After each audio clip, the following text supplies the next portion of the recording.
Bismillahirrahmanirrahim.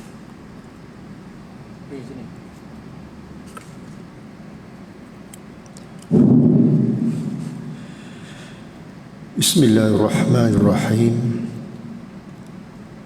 Assalamualaikum warahmatullahi wabarakatuh. Alhamdulillahi rabbil alamin. Wassalatu wassalamu ala asyrafil anbiya'i wal mursalin wa ala alihi wa sahbihi ajma'in. Subhanaka la ilma lana illa ma 'allamtana innaka antal alimul hakim. Rabbi shrah li sadri wa yassir li amri wa hlul 'uqdatam min lisani yafqahu qawli. Yang berbahagia Tuan Imam, Tuan Bilal yang bertugas,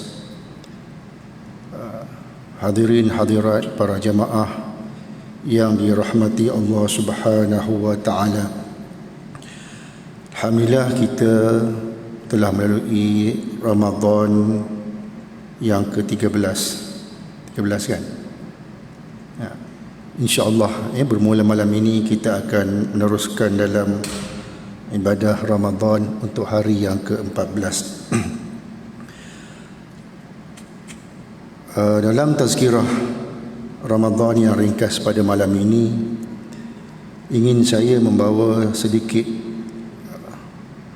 ataupun sebahagian daripada perkara yang berkaitan tentang pelbagai hukum yang berkaitan berpuasa.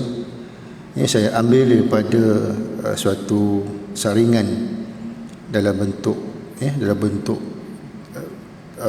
buku kecil yang disunting, yang dikarang oleh Mufti Wilayah Persekutuan sebelum ini. Ada beberapa perkara yang beliau telah petik dan saya rasa sesuai untuk kita sebagai pemerhatian ataupun tinjauan kita dalam keadaan kita masih berada dalam bulan Ramadan ini. Muslimin muslimat sekalian, dalam petikan ini, dalam buku kecil ini, beliau menyatakan hukum memilih masjid untuk bersolat tarawih. Hukum memilih masjid untuk solat tarawih. Sesiapa yang melakukan qiyamul Ramadan dengan penuh keimanan dan mengharapkan ganjaran serta keampunan, akan diampunkan buatnya dosa-dosa yang terdahulu. Man shoma ramadhana imanan wa ihtisaba. Yang hadis yang biasa kita dengar, riwayat Bukhari. Baik, dalam kita berada dalam bulan Ramadan ini, hampir semua manusia, umat Islam akan memenuhi cita rasa, sebab ini suatu naluri. Datangnya Ramadan, semua umat Islam, baik daripada kanak-kanak sampailah dewasa, mereka akan menghidupkan Ramadan dengan kepelbagaian aktiviti. Yang puasa itu dah memang suatu yang kewajipan. Di sana apa yang mereka akan lakukan sebagai tambahan dan sebagainya, solat fardu secara berjamaah. Kalau yang kita makmum istiqamah tu, kita tidak menjadi kerunsingan sebab itu memang jemaah istiqamah. Tapi kalau orang kata menjelang Ramadan sahaja baru nak menuju ke masjid, dia akan merasakan tertunggu-tunggu, ternanti-nanti untuk mencari manakah masjid, manakah surau baginya yang sesuai untuk melaksanakan ibadah, ataupun solat tarawih selalunya. Tuan-tuan, bila sebut Ramadan, mesti mereka sebut, mestilah mereka sebut selain puasa tu kewajipan, mereka akan sebut pasal apa dia? Solat tarawih. Sedangkan solat tarawih ini adalah suatu ibadah yang sunat muakkad. Tapi disebabkan jiwa kita ini bila sebut Ramadan, solat tarawih itu adalah suatu kemestian. Salah suatu kemestian, suatu kata tidak dapat tidak, mesti dilaksanakan. Wahal solat tarawih ini adalah suatu perkara berkaitan tentang ibadah sunat muakkad. Tak apa tuan-tuan Jadi maknanya kalau kita lihat dalam bulan Ramadan ini, alhamdulillah di masjid ini tuan-tuan kita rasa memang terasa zuk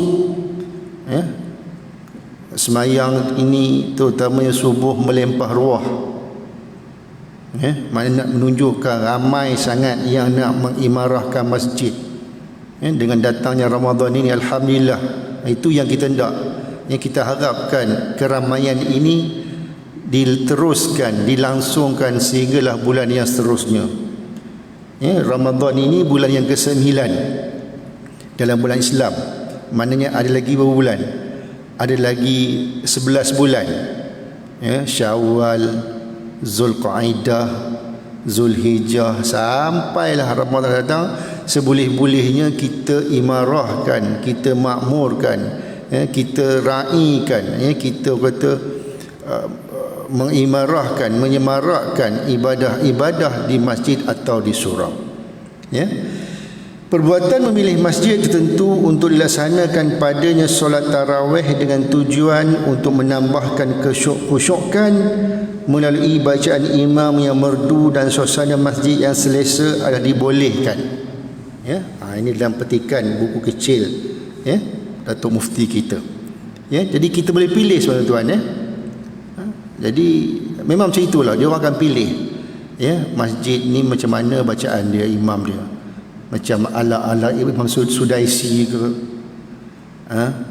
ala Muhammad Shuraim ke, Ali Huzaifi ke, macam-macam banyak sekarang, macam-macam alunan suara ada. Kita boleh pilih. Tapi itu kalau tempat yang tersohor tuan-tuan tapi kalau di kampung ni mungkin ada yang terbaik tapi kita lihat hari ini kesedaran umat sekarang ni kebanyakannya berpaksikan di kawasan bandar tuan-tuan sebab kita lihat dari segi sirah nabawiyah di Madinah Munawwarah Rasulullah berhijrah, di situlah perkembangan Islam secara pesat. Jadi Allah Ta'ala mewahyukan Nabi berhijrah dari Makkah ke Madinah. Suatu perintah Allah Subhanahu Wa Ta'ala yang mana kesudahannya Madinah itu menjadi tempat yang merupakan tempat terkemuka, tersohor, orang kata sebagai tempat yang boleh dicontohi oleh umat manusia. Macam ini dah sekarang kita lihat di bandar-bandar. Alhamdulillah kesedaran masyarakat, kesedaran jamaah itu agak tinggi, dan kita harapkan supaya perkara ini diteruskan sampailah bila-bila. Sebagaimana firman Allah Subhanahu Wa Ta'ala tentang masjid, Allah Subhanahu Wa Ta'ala berfirman, innama ya'muru masajidallah man amana billahi wal yawmil akhir wa aqama as-salah wa ata az-zakah wa lam yakhsha illa Allah fa asa ulaika an yakunu minal muhtadin. Surah At-Taubah ayat 18. Hanya saja yang layak untuk memakmurkan, menghidupkan masjid Allah ialah orang-orang yang beriman kepada Allah dan hari akhirat, serta mereka yang mendirikan solat dan menunaikan zakat dan tidak takut melain kepada Allah Subhanahu Wa Ta'ala, maka adalah diharapkan mereka menjadi daripada golongan yang mendapat petunjuk Allah Subhanahu Wa Ta'ala.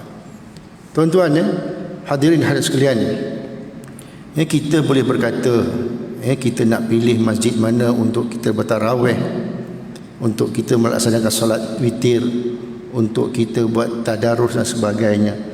Tapi inilah peringatan Allah Subhanahu Wa Ta'ala, bukan semua manusia yang dapat mengimarahkan rumah Allah Subhanahu Wa Ta'ala. Ya. Jadi dalam ayat ini Allah Ta'ala ceritakan, ya, orang yang betul-betul, ya, yang layak untuk menghidupkan, mengimarahkan, ya. Dalam bahasa kita sekarang ni panggil imarah. Bila imarah tu maknanya menghidupkan, ya, mempelbagaikan aktiviti di masjid. Siapa dia? Allah Ta'ala kata, ya, man amana billahi wal yaumil akhir. Siapa dia? Iaitu mereka yang beriman kepada Allah Subhanahu wa Ta'ala. Siapa dia tuan-tuan? Kita lah, ya, kita bersyukur di atas nikmat, ya, yang Allah Ta'ala masih beri kita kesihatan. Tuan-tuan, di luar kita ni, kita masih terkurung dengan, ya, pandemik COVID-19. Ini kita mengharapkan, kita berdoa supaya, ya, beredarnya, ya, pandemik ini, ya, dengan kita mengharapkan, kita berdoa dalam bulan Ramadan, ya, kita masih berdoa, Allahumma inna na'udzubika minal baras wal junun wal juzam wa min sayil asqam. Tentu kau dengar setiap saya rasa setiap waktu imam akan baca doa ni. Doa ni kita bila baca, tuan-tuan, dah setahun lebih baca dah. Kalau tuan-tuan tak hafal, kena hafal jugalah, ya. Tapi bukan senang, tuan-tuan, ya. Walau benda tu empat patah perkataannya. Allahumma inna na'udzubika minal baras wal junun wal juzam wa min sayil asqam. Minta Allah Ta'ala lindungkan kita penyakit sopak, ya, kusta, penyakit gila, dan penyakit-penyakit yang tak dapat dirawat. Ini kita dengar ni. Kita dengar sejak bila? Sejak bulan Mac tahun lalu sampailah sekarang. Maknanya doa kita tak putus-putus kepada Allah Subhanahu wa Ta'ala agar penyakit ini dapat dirongkaikan seberapa segera. Jadi tuan-tuan, ya, jadi kita kata tadi, manusia akan berkejar-kejar untuk pergi ke masjid atau surau-surau terpilih untuk melaksanakan tarawih. Tapi kalau kita lihat ayat ini, ya, yang kita baca ni, innama ya'muru masajidallah ni, ya, rupanya, ya, pesanan Allah Ta'ala ni pada orang tertentu saja. Ya, kita mengharapkan kita yang hadir malam ini, kitalah yang akan terus mengimarahkan rumah Allah Ta'ala untuk hari-hari, untuk bulan-bulan yang seterusnya. Jangan orang kata kita datang ni Ramadan saja, dan tuan-tuan melihatlah, minggu pertama melempah, dan masuk minggu kedua ni faham-faham je lah. Tapi alhamdulillah, ya, tuan-tuan, ya, kita masih lagi rasa teruja. G20 masih lagi menguasai lagi. Tuan, tarawih kita G20 masih ramai lagi. Lebih daripada 100 ramai lah tu, tuan-tuan, ya. Maknanya kalau 100 tu lebih 100 tu ramai, tuan-tuan. Ya, tuan-tuan, ya. Jadi Allah Ta'ala sebut mereka yang layak untuk mengimarahkan rumah Allah Subhanahu wa Ta'ala ialah mereka yang beriman kepada Allah Subhanahu wa Ta'ala, dan juga mereka yang beriman kepada hari akhirat. Mereka yang beriman kepada hari akhirat, maknanya ini perkara yang berkaitan tentang rukun iman, ya. Dan yang seterusnya Allah tegaskan, wa aqamas solah.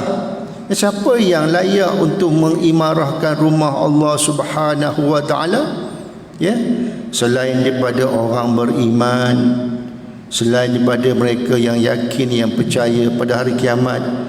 Siapa lagi? Mereka yang sentiasa mendirikan sembahyang, ya, mereka yang sentiasa melazimi solat. Kita di sini ada istilah, kan, jemaah istiqamah. Satu jemaah istiqamah kalau dalam bahasa Arabnya lah. Dalam bahasa Melayu jemaah tegar. Kata carilah pada yang boleh solat jemaah ni jemaah tegar. Macam-macam istilah ada. Ya, tuan-tuan, ya.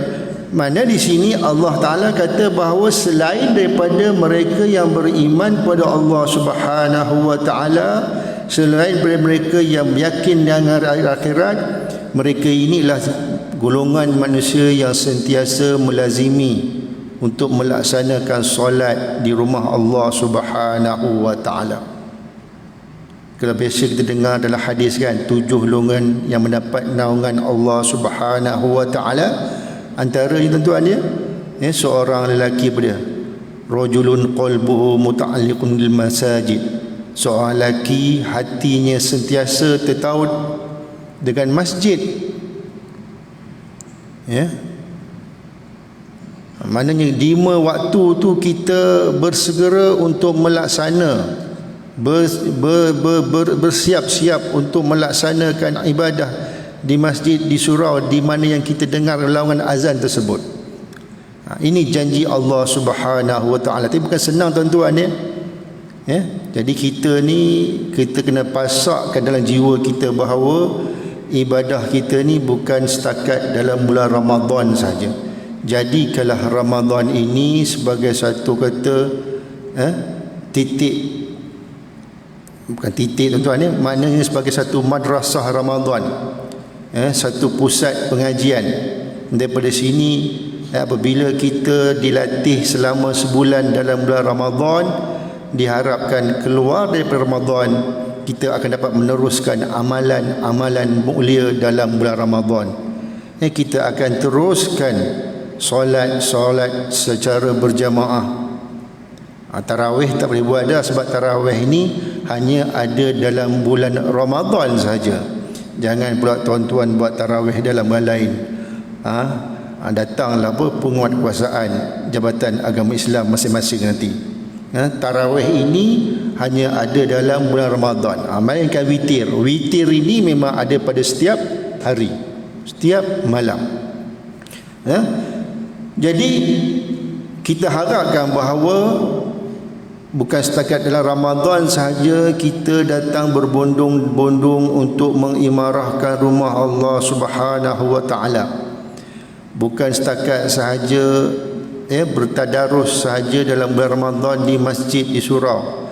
Selepas itu hilang ruyuk, tak tahu ke mana, jumpa balik tahun depan. Tapi itu bagus tuan, mau juga tadarus. Yang teruknya tak mahu langsung tu. Jadi tuan-tuan paling tidak kata jumpa dah, insya-Allah jumpa Ramadan tahun depan kalau umur panjang. Itu pun ada satu kebaikan. Jadi amalan-amalan yang kita laksanakan ini Allah Ta'ala dia memang pilih. Siapakah yang dikatakan mereka yang mengimarahkan rumah Allah Subhanahu wa Ta'ala? Seterusnya Allah ceritakan siapa yang layak untuk mengimarahkan rumah Allah Subhanahu wa Ta'ala selain mereka yang beriman, selain mereka yang yakin hari kiamat, selain mereka yang selalu melaksanakan solat, wa ataz zakah. Mereka yang melaksanakan, yang mengeluarkan zakat.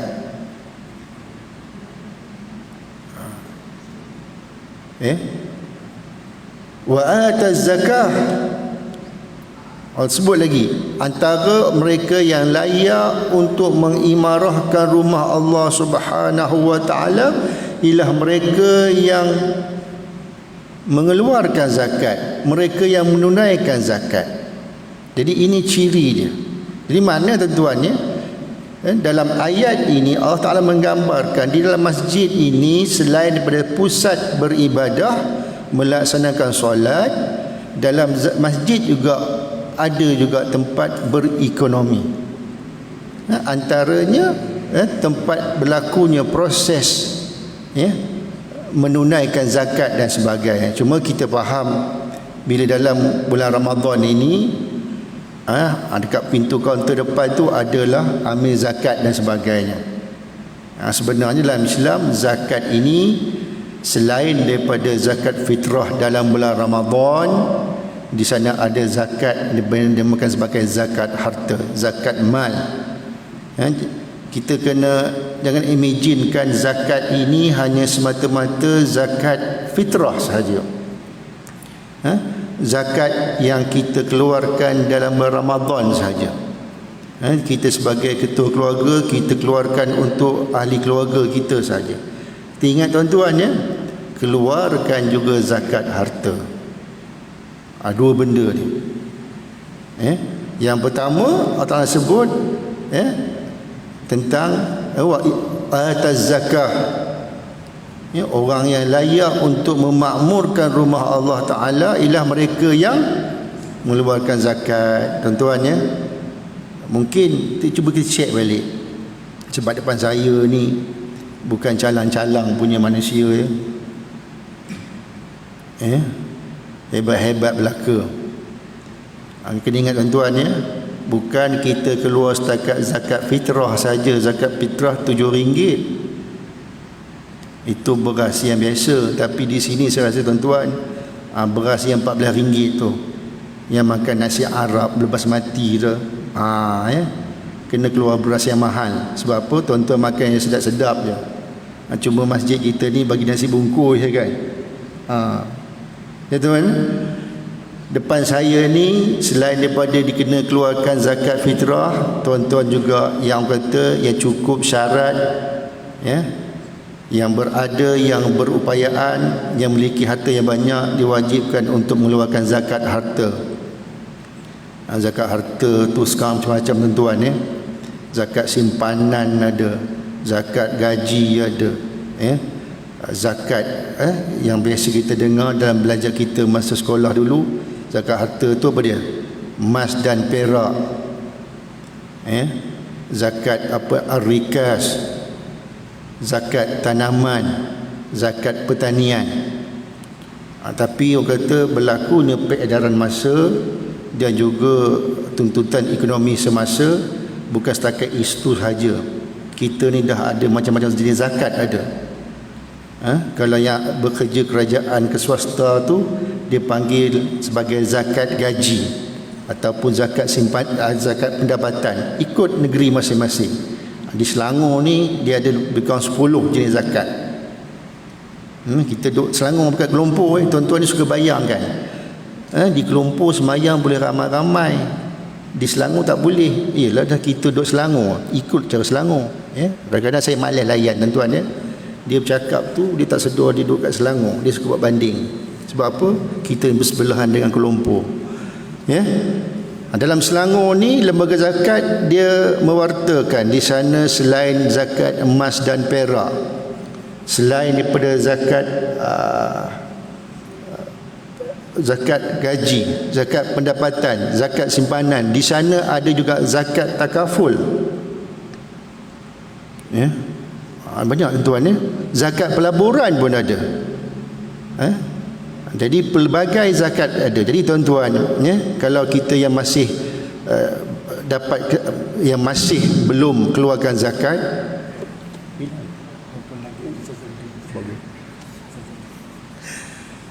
ya tuan-tuan ya, keluarkanlah dalam bulan Ramadan ini. Sebab senang ingat. Katakanlah sebab zakat fitrah tuan-tuan faham, saya tahu ya, kita keluarkan itu kita dah alim semua. Cuma zakat harta ni kita agak kurang pasti, sebab benda ni kadang-kadang kita alpa, sibuk dengan bisnes. Katakanlah ya, pendapatan kita cukup syarat dia dari segi ya milkul tam, milik sempurna. Sebab zakat harta ni dia ada syarat dan rukun-rukun dia. Antaranya milkul tam, milik sempurna. Cukup nisab. Cukup dia punya kadar dia. Cukup haul. Cukup tempoh.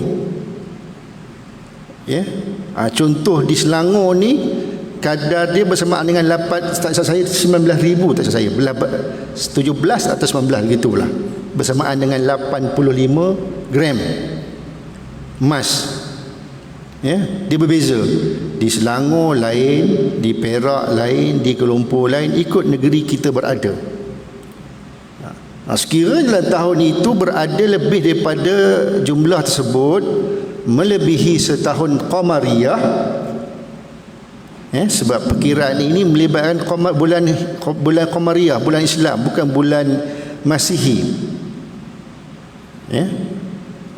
Mana melibatkan bulan ni, melibatkan haul, tempoh dia, lebih nisab dia, maka di situ dia kena keluarkan 2.5% daripada 19,000 tersebut. Maka dapatlah mungkin dalam 400-500. Itu saja yang kita keluarkan kepada pihak-pihak tertentu. Contohnya kita bayar kepada lembaga zakat Selangor. Tuan-tuan, jadi nak ceritakan di sini bahawa mereka yang layak untuk mengimarahkan rumah Allah Subhanahu wa taala ini, Allah sebut orang yang beriman, orang yang beriman kepada hari kiamat, mereka yang sentiasa melaksanakan solat, mereka yang sentiasa mengeluarkan zakat, walam yakhsha illallah, dan mereka ini tak takut kecuali pada Allah Subhanahu wa taala. Fa asa ulaika ayyakunu minal muhtadin. Maka diharapkan mereka ini daripada golongan yang mendapat petunjuk Allah Subhanahu wa taala. Jadi tuan-tuan, kalau kita faham ayat ini, inilah antara ciri-ciri siapakah manusia, siapakah hamba Allah Subhanahu wa taala yang dikatakan, yang digambarkan mereka yang layak untuk menghidupkan rumah Allah Subhanahu wa taala. Tuan-tuan, perempuan sekian yang datang malam ini, sebab yang datang ni orang kata itulah mukanya, kita boleh cam dah. Orang kata sejadah pun tahu, saya boleh tahu dah. Abang Kamal kita ni dia sebelah imam, tak ada imam dia yang ganti kita kot. Kan contoh tu, senyum Kamal itu. Abang Khairul kita ni sebelah sini pula, wing sebelah sini pula. Tak ada Bilal, dia ganti Bilal. Dia memang standby tu. Dia ada buku tarawih tu. Dia kata kalau tak ada Bilal Latif, dia ganti katanya. Maknanya kita tahu, Jadi yang hadir ke rumah Allah Subhanahu wa taala ini, itulah wajah-wajahnya. Dan kita harapkan bahawa kita ini Allah Taala bagi kekuatan untuk terus menghidupkan Ramadan ini sampailah bila-bila, tuan-tuan. Bukan nanti orang kata Ramadan saja, lepas Ramadan kita jumpa tahun depan. Itu hancur, tuan-tuan. Jadi nak cerita di sini hukum memilih masjid untuk bersolat tarawih. Jadi tuan-tuan pilihlah, tuan-tuan, pilihlah masjid mana tuan-tuan yang suka. Masjid kita ni hebat, imam kita ni antarabangsa. Imam pertama kita lepasan Syria, tuan, tapi orang Melayu lah. Imam dua kita ni lepasan South Africa. Imam tiga kita ni lepasan Aden, Yaman. Imam keempat kita ni lepasan Palembang, Indonesia. Imam kelima lepasan Malaysia saja. Maknanya tuan-tuan, boleh pilih mana di sini kita ni, imam kita ni imam antarabangsa. Kena puji imam-imam tu ni walaupun dia orang berehat kejap. Jadi tuan-tuan ni pilihlah. Kalau kita tak ada imam, kita cari imam lain. Kita cari, usahakan. Itulah kita jemput Ustaz Syahrizan dan sebagainya. Kita rasa yang mana kata yang boleh, tuan-tuan, sebab dia main peranan juga.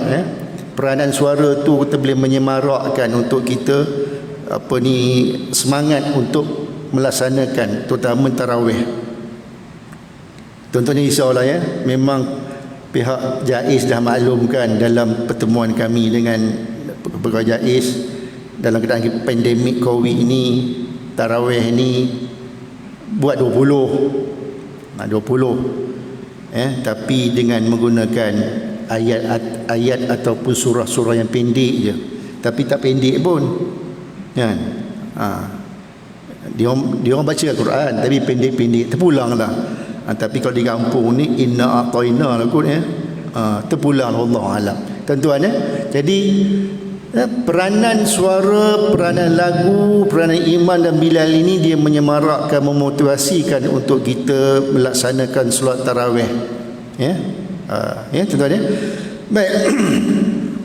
Hukum yang kedua, saya baca di sini, solat tarawih sambil memegang dan membaca mushaf. Tuan-tuan ya. Solat tarawih sambil memegang dan membaca mushaf. Habis tu memegang mushaf terjemahan Al-Quran dan membacanya di belakang imam ketika solat tarawih dibolehkan dan tidak membatalkan solat. Tuan-tuan, kalau tuan-tuan tengok sebelum pandemik lah, kalau tuan-tuan tengok TV dalam dalam hijrah kan, bila tarawih imam Sudaisi baca tarawih, makmum bakar apa dia tengok, boleh sebenarnya, cuma janganlah sampai mengganggu ibadat kita, ya, dari segi bacaan dan sebagainya dan segala perkara. Tuan-tuan, saya rasa masa pun dah penghujung dah ya. Cuma nak maklumkan sini bahawa kita tak lama lagi akan buat solat Aidilfitri. Untuk makluman, tak payah tunggu dah arahan daripada JAIS, memandai dengan taklimat terbaru ini yang saya ikut bersama dengan najis lain. Solat hari raya akan diadakan pada hari raya lah, ya. Bermula jam 8.30 pagi. Jumlah dia macam sembahyang Jumaat, macam tarawih 450, 400 lelaki, 50 perempuan. Macam mana pemilihan dia, nanti kita akan maklumkan 20 Ramadan terakhir. Sekarang tak tahu lagi ya. Kalau bagi tahu sekarang, dia buat relax je. Itu yang jadi kupon banyak tak datang. Bukan salah pihak masjid, salah pihak jemaah dapat kupon disimpan tak datang. Jadi yang datang ni alhamdulillah tuan-tuan istiqamahlah sampai habis Ramadan dan seterusnya. Wallahu alam. Assalamualaikum warahmatullahi wabarakatuh.